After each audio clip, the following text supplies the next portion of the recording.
It took a lot to convince the Houthi delegation to get on the plane in Sana'a. They weren't going anywhere without guarantees. That included the UN Special Envoy for Yemen, Martin Griffiths, getting on the plane to Sweden with them. With Saudi Arabia in control of the airspace over Yemen, the Houthis worried their flight out could easily be intercepted.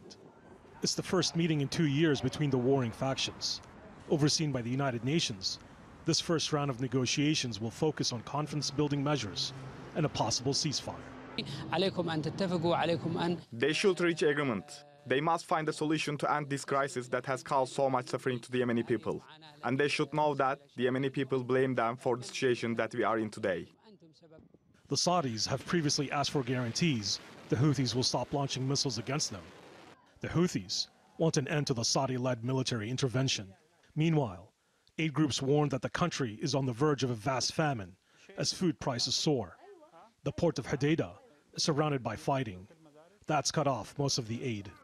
A previous round of talks this year in Geneva collapsed, and many remain doubtful of the outcome of this latest effort. It will fail for sure.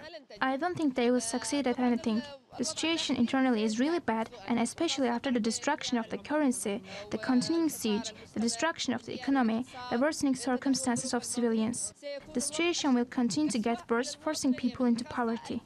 Officials have cautioned that expectations for the Yemen talks should be tempered.